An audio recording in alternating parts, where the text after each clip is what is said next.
So Nintendo files a patent that could possibly indicate a functionality in the new Joy-Cons of the Switch 2. Hey everyone, welcome back to the channel.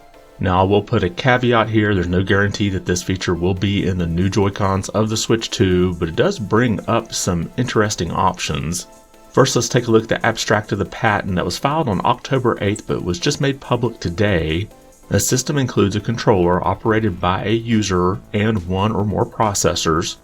The controller includes a plurality of pressable buttons that are independent of each other, a first sensor that detects pressing of at least one of the buttons. Now this is normal operation that we see in game controllers now, but this is the new part here. And a second sensor that detects approach or contact of a finger of a user to at least one of the plurality of buttons. So this is basically referring to a touch sensitivity of the button, not just pressing it down, but just making contact or approaching to make contact with the button. Now it goes on to say, when a movement operation to sequentially approach or contact at least two buttons with the finger of the user is performed, the one or more processors performed first processing based on an order of the buttons approached or contacted in the movement operation. Now that was a little bit confusing, so let me kind of break it down here with some of the diagrams they show. And we're going to skip down here to figure 8 in the patent. You basically have two examples given here, and then you have a timeline, so this is basically as time progresses, you're going down the images here. And we'll start here on the left column. You can see you have the finger hovering over the top center button, and then it moves down to the left, and then down back to the center, and then eventually presses the button in, which is what those little spikes around the thumb is indicating. And then over in the right column, again, you've got the thumb in the center at the top, and then moving down to the right this time, and then down to the center, and then pressing the button again.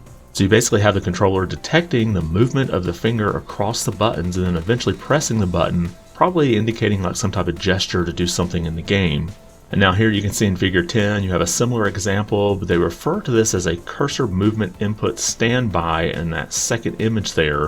And then in the bottom image you move the thumb to the left to cancel the cursor movement mode. Now I don't think we're talking about a cursor like you would think of a mouse cursor, because you can see here in this image 15 they kind of give an example of sort of moving a highlight around these different item boxes.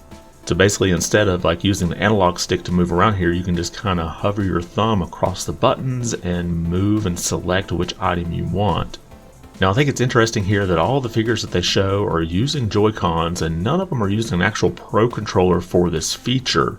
And the reason I find that interesting is, of course, on a Pro controller you would have a right analog stick, but on a Joy-Con you don't have that option. You just have the left analog stick and then the buttons to press. So this could kind of simulate the movement of a cursor using your right thumb if you're holding the Joy-Con sideways, and then you can basically press the button when you're hovering over the item you want. Now that doesn't mean that this feature won't be in the new Switch 2 Pro controller, because in figure 19 they kind of give an example of how you could use this in a game. So again, we have a time-lapse figure here, and on the left-hand side you have an example controller, and on the right-hand side you have basically what would be going on in the game.